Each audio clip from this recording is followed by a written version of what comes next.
evaluations of the game coming up, we thought we wanted to take a little time out and talk to people and explain a little about what has changed in the game and where Age of Conan has come since launch.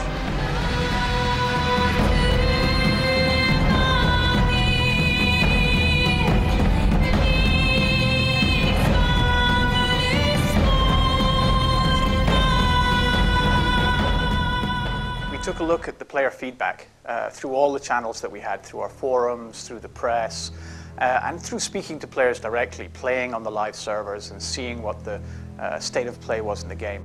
We realized that there were several areas of the game world where the players felt that the content wasn't quite there, that there were level ranges where there wasn't enough content for the players to level up smoothly, and we wanted to address those areas and make sure that the players had enough content so that they could experience the game without feeling they ever had a gap. To that extent, we've launched Emir's Pass last year, which was a large playfield full of quests and its own dungeon, a really great gameplay experience. We've added new quests throughout the game world. So basically we've been going through and making sure that we addressed all those areas where the players felt they needed more content to play with.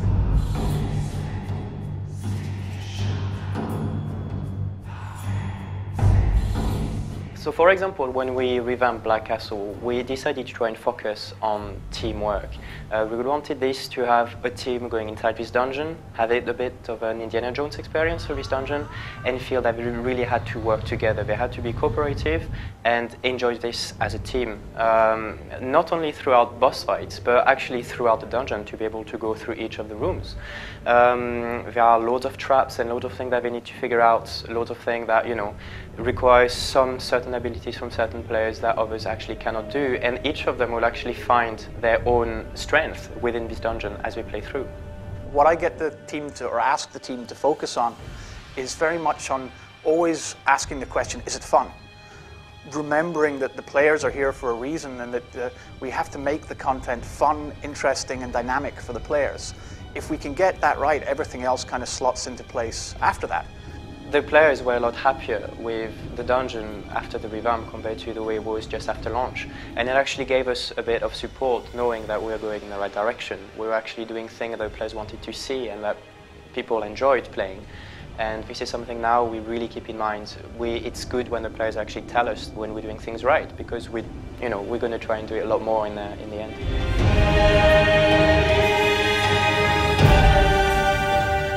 Lastly, we've worked on a new RPG system for the game. A lot of the feedback early on was that the items and statistics in the game didn't really mean enough to the player's progression.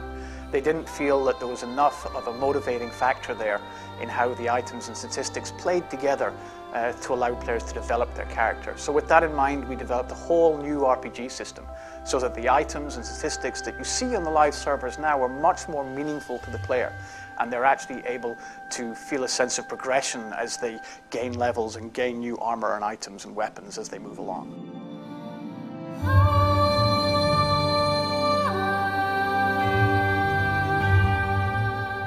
I really feel like there's a lot of content in the game and there's a lot to be done from levels 1 to 80. But what really keeps players after they've reached level 80 is the community. And that's really what ties a massively multiplayer game together. And so the dynamic team is really looking at how to tie players together and really get them to feel like their choices in the world are meaningful and the players around them are more the game than the monsters and the dungeons, and I mean, that's the flavor, but the community is really what drives a game like ours.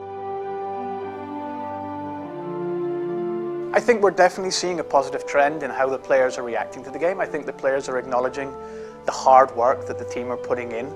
We've been going to great ends to listen to the players and make sure that we take their feedback into account when we design the new encounters, when we design quests, when we've made the RPG systems changes. You know, that feedback channel is very, very important, because at the end of the day, I can sit here and make videos and talk to the press and interviews and say how great the game is as much as I like. Nothing beats that player experience, you know, trying it for yourself. You know, so the one thing we can say to players is, you know, don't listen to me if the game's any good or not. Listen to your friends, listen to the people who are playing the game, and more importantly, try it for yourself.